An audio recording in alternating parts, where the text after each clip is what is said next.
How y'all doing? This is my 2005 Harley Electric Glide 88 twin cam. I've been having issues with my fuel pressure regulator popping out.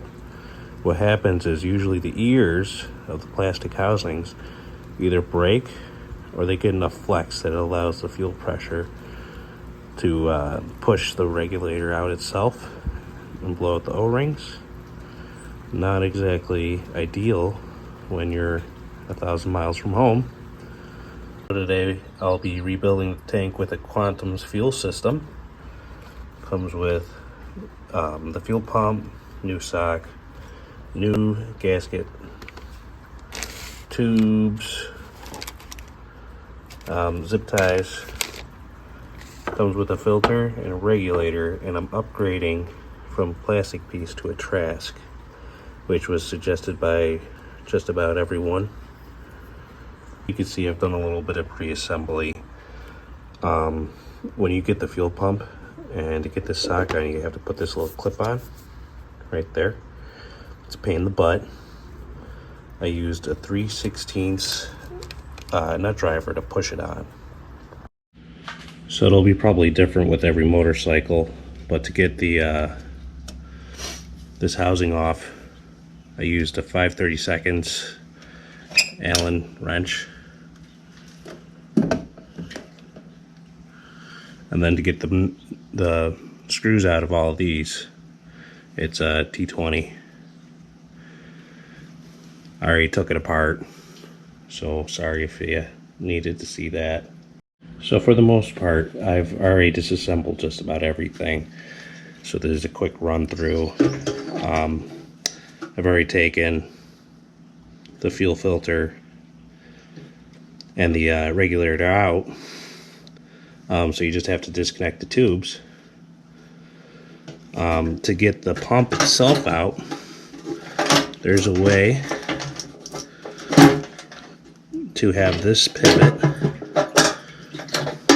You can see this is the fuel filter I have.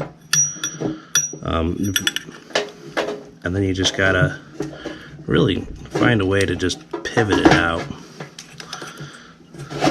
You know, again, each bike is going to be different, and it's a little bit of a fight.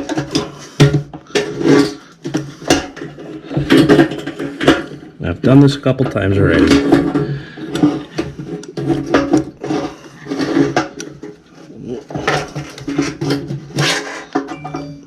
And just like that.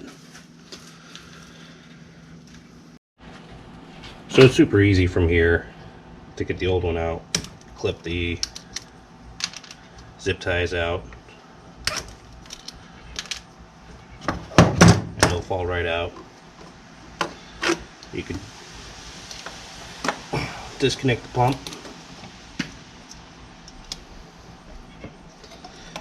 Now, by no means am I a master Harley technician, but I can get you out of the woods. So this is the old one. Most of them come with crimps. I replaced them with fuel pressure rated screw clamps. Don't forget to plug your new one back in, because boy would that suck to take all apart again.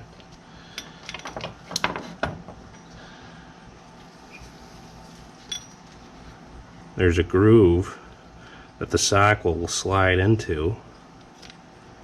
Alright. Now you take your new zip ties and fasten her in.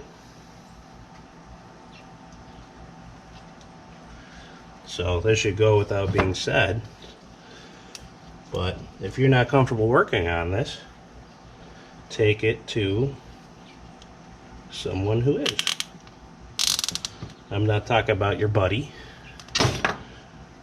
I'm talking about, you know, maybe a professional who's worked in some sort of industry before of this nature.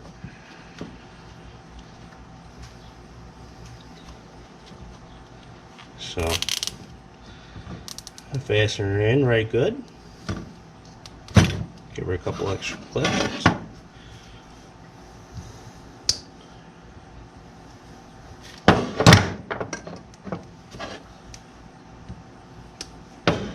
Remove the tail, and your fuel pump's installed.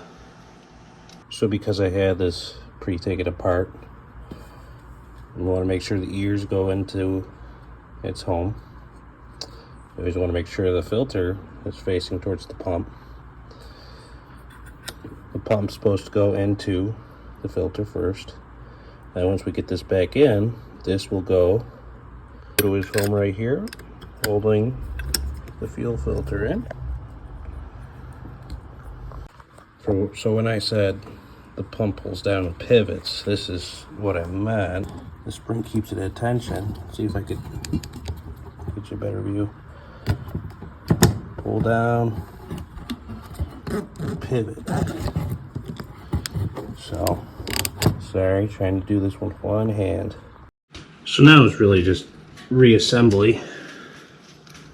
This is the tube that will connect to the fuel pressure housing,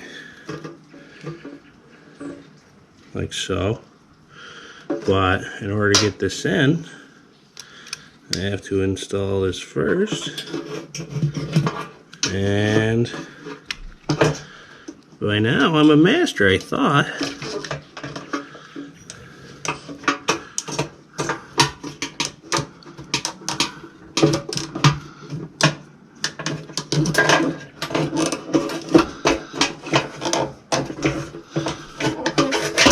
There you go. Alright. Now I just take this tube and attach it to the housing. Also, before you do this, make sure you got your new gasket in. Otherwise, you're going to have a bad time. So, before I put this tank together, I already cycled the fuel pump. Make sure nothing leaked. Nothing popped off.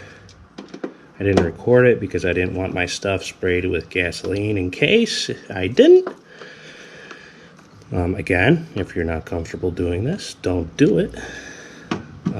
Call someone who is. Next video, I'll show you it running. I've replaced maybe 3 or 4 of those plastic housings because they flexed or broke. And the most recent one was when I was about 1,000 miles from home. So I've been told that Trask will make sure that that will never happen again. I figured if that is true, I'm going to do a full tank rebuild because I don't want to take this thing apart like that ever again. So, yeah. Quick little pro tip before I start it up. Put your gas cap back on before you put the bolts in, because if you drop a bolt in there, you're going to have a bad time. Alright, here we go.